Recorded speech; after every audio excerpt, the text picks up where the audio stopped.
Here's the one question you're not asking yourself nearly enough.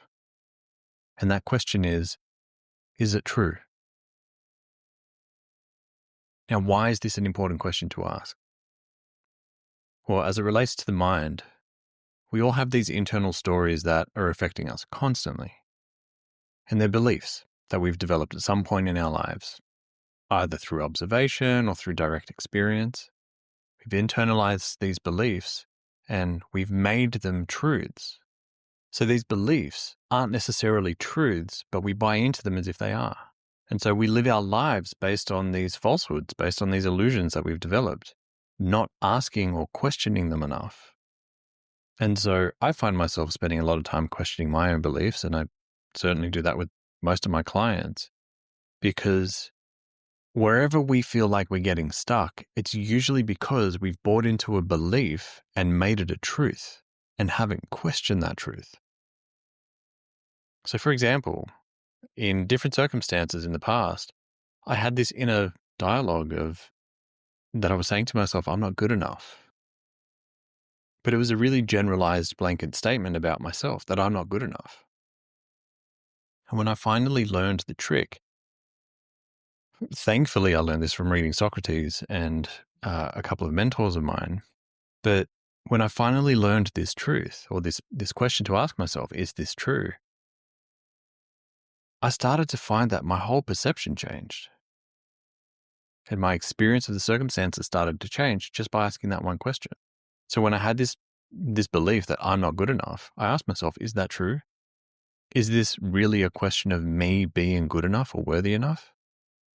No, the issue here is I don't have the skill set yet. That's the true statement. But I was changing and I was buying into this belief and making it true that I was not good enough. And so what I was doing was, the underlying truth was, I don't have the skill set yet. And then I was making that a belief that I am not good enough. But because I didn't have that skill set, it didn't mean I wasn't good enough. It just meant that I didn't have the skill set. And so you can see how there's this huge leap between the two. Like, one is quite an extreme belief to develop off the back of just not having a skill set. But we have these internal dialogues, and when we speak them out or we write them out or we get really honest with ourselves and we start to lay it out in front of us, it doesn't sound rational at all. It sounds completely irrational, and it is, because it's based on emotion. Because what had happened was I developed a belief at a young age that if I didn't have a specific skill set, if I didn't have enough knowledge, that meant I wasn't good enough. And that was just purely because of the relationship that I had with my father, who was highly intelligent. And I felt like I could never keep up with his intelligence. So because of that, I felt like I wasn't good enough. So I had developed this belief that not being smart enough or not having a skill set, whether it was a skill set of knowledge or a skill set of experience, that not having that meant I wasn't good enough. And so I'd connected these two things together when in reality they're completely different and they're not the same thing. And, as we continue to unpack this, you can look at it and say, okay, well, if someone doesn't have the skill set yet, that's reasonable, because we're not born with the skill set of being able to know everything or do whatever it is that we want to specialize in. All the experts that we all know start as a novice. They start as a beginner at some point, or a version of an apprentice. And then we learn the skills through exposure to the information, exposure to processes, exposure to the actual craft. And as a result, we then develop our ability to do so. We develop our own skill set. We then take it and try and gain our own experience with that knowledge we've acquired. And then we develop our skill set even further into eventual mastery. So as long as you're associating a lack of skill set with a sense of worthiness or lack of worthiness, you're going to struggle to get going. And you're going to experience this roller coaster of a ride of worthiness when all you're trying to do is develop a skill set in whatever craft that you're trying to develop in your life. So ask yourself, is it true? I had this experience with a client where they came to me and they said, after a lot of reluctance of getting back out into dating after having a really challenging relationship with someone who left them for somebody else, and they were really bruised by the experience, we eventually worked through all the wounds around that experience, and then I encouraged them to get back out into dating, which they did. And there was one experience where they were texting somebody to go out on a date. They went out on a date and that person showed interest in having a second date. And my client came to me saying they were really thrilled, but then there was silence. So they said they wanted to go on a second date. This guy said he wanted to go on a second date with my client, but then there were crickets for like 2 or 3 days, no response. And she asked me, like, what am I supposed to do here? Like, here I am. It's the first time I'm finally getting out after this painful exit of a relationship in the past, and I'm being rejected. I'm like, well, is that true? Are you actually being rejected? And she said with total certainty, yeah, I am. I said, well, show me the rejection. She said, well, he's ghosting me. He's not responding. That's a rejection. I'm like, well, is that true? Or is that just your perception of what's happening? What's actually happening here? She said, well, he's not texting me. I'm like, okay, so that we know for certain. The truth is, he's not texting you. He's not responding to you. Or rather, he just hasn't texted you a follow-up after the date to organize the next date. But has he actually rejected you? Has he come out and said, I don't want to be with you? She said, well, no. I said, so there's what's actually happening, and then there's your perception of what's happening. So you're looking at this event through a lens. And your lens is particularly colored in a particular color, and it's curved or convexed to a certain degree. That's either making what you're looking at appear larger or smaller than what it actually is. And so, in essence, what you're looking at, as long as you're looking at it through the lens, is distorted. It's not the truth. It's an illusion. There's distortions in the lens that are exaggerating some features, maybe minimizing other features. And so as long as you're looking at it through your lens of perception, you're going to struggle to see the truth of it. But when we take the lens and just put it aside for a moment and say, what's the actual circumstances that we're looking at here? Then suddenly we see a different picture. In another example, I had a client who was struggling in business and eventually decided to shut their business down.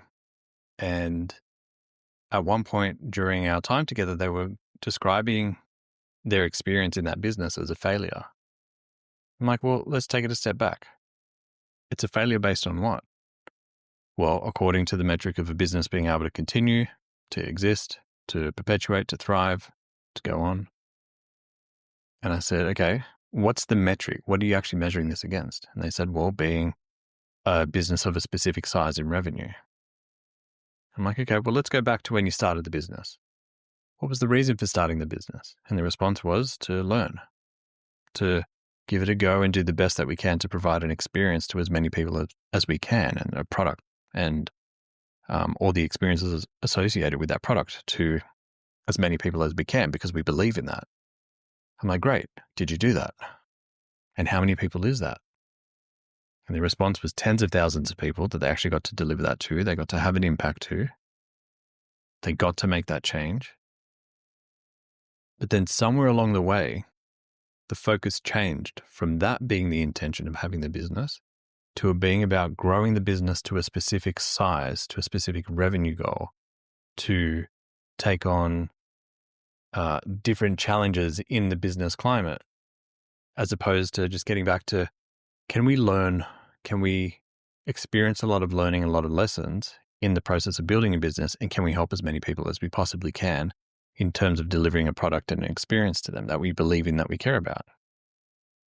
So I'm like, okay, if we go back to the original intention, to why you started the business, did you fail or did you succeed? And his response was, well, no, we succeeded. Like, great. But if we look at this through the lens of, did you reach a specific revenue goal? Did you get to continue the business for a specific amount of time? Is that a success or a failure? And he said, well, it's a failure according to that metric. Like, great. Which one do you actually care about? Which one means something to you? And his answer was the first intention, why we got into business in the first place. I'm like, great. So it was a success. It's just come to an end because you can't sustain that particular business model. That's all. He's like, wow, it's just a lens. I'm like, yeah. As long as you're looking at something through a very specific lens, where you're looking at it through whatever lens that you believe is the most valuable lens to look at things through, then you've got to accept that there are distortions, that it's being colored. And if it's not your lens, if you've picked up somebody else's lens because you've believed the lens they look at things through is important, and you take theirs and you're like, wow, okay, well, according to their lens, this is a failure. I suck here. That person's horrible. And all of this in my life should change. Now, if that's a lens that you genuinely align with, then you would have to make changes in your circumstances in your life to suit, to create the outcomes that you're trying to create that better align with the lens. My suggestion is drop the lens. Look at things objectively. Look at them for what they are. Ask yourself, is this true? Is that a failure? Okay, yes. According to what though? Is this a success? Yes. Okay, great. And according to what? Now, going back to this client who was feeling ghosted by this person she went on a date with, she's like, see, I failed. I've been rejected again. I don't know why I bother. I said, you failed according to what? Is that actually true? How did you fail? She's like, well, he doesn't want to be with me. I'm not worthy of being with him. Like, well, that's a leap. Because he hasn't texted you doesn't mean anything other than he might be busy, he might be sick, he might be dealing with something. Maybe his work has pulled him into a situation that he can't actually talk about and he's got to be cut off. Like some lawyers, when they've got court dates, they've got a court hearing they need to be in, they're pretty much disconnected from their phone for however many days they're in the court hearing. So we don't know what circumstances he's actually facing. All we do know is that he hasn't messaged you and he hasn't called you. But you're making the connection, you're making it mean, because of the lens that you're looking at through, that you're unworthy. You're not valuable. She's like, well, that makes me feel like I've failed at dating. I'm like, well, that's again the lens that you're looking at it through. The lens I'm looking at this through is you succeeded. She's like, how so? She kind of laughed at me like, here we go. And I said, you succeeded because you got out there again. You went on a date. You interacted with somebody, then you went on a date with them. That's a win in my books. You broke the inertia of not getting out there. That was the metric that I set for her. I was like, all I want you to do is go on a date.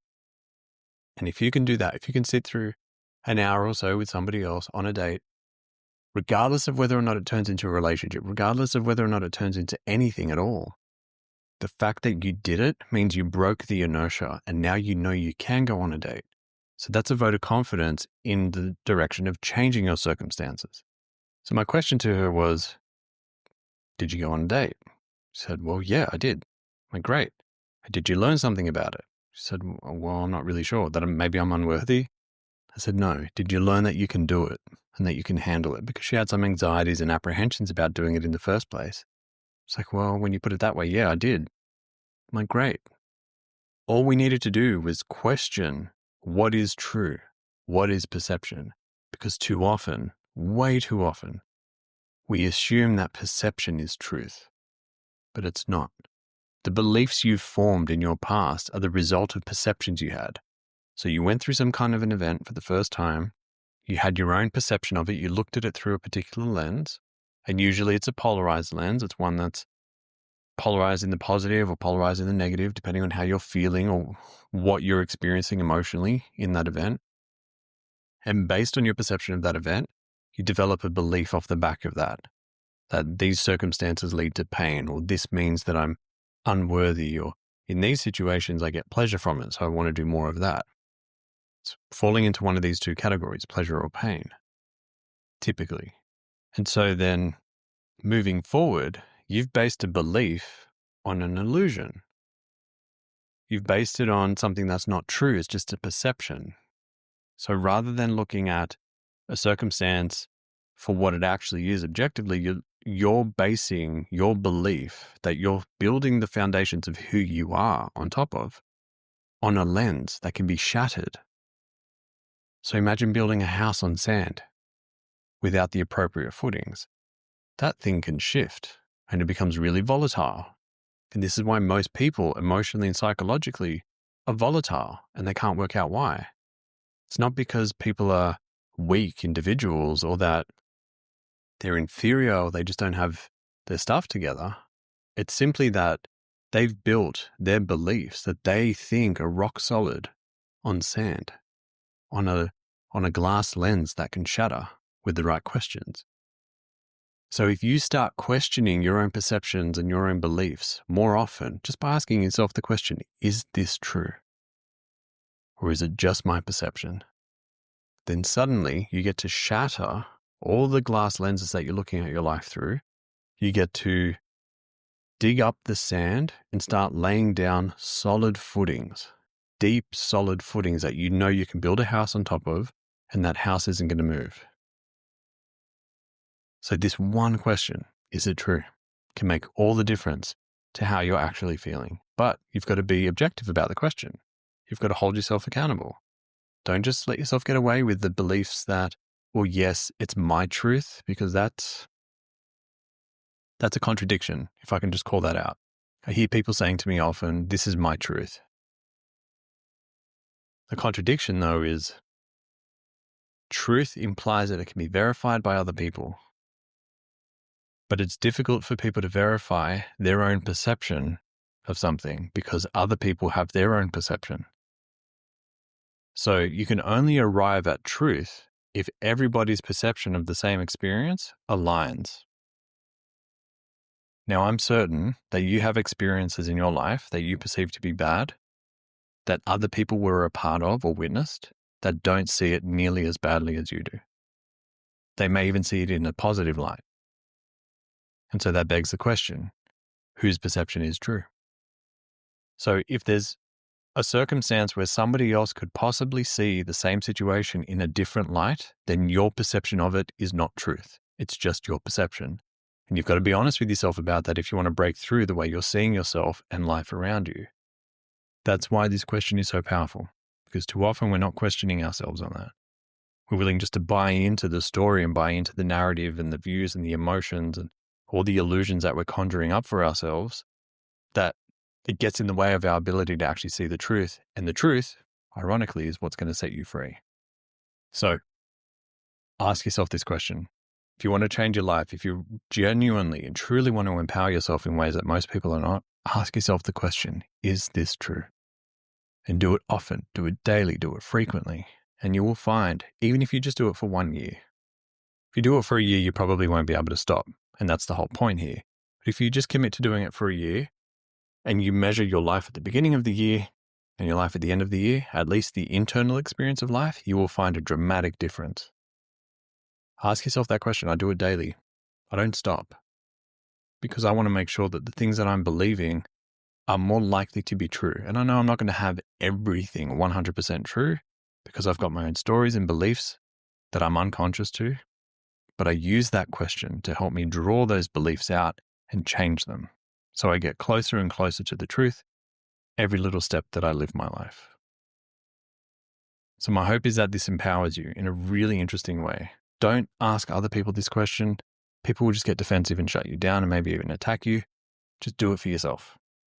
Just change your own perception of things and you'll find people will be interested in how you've done it and you can give them this.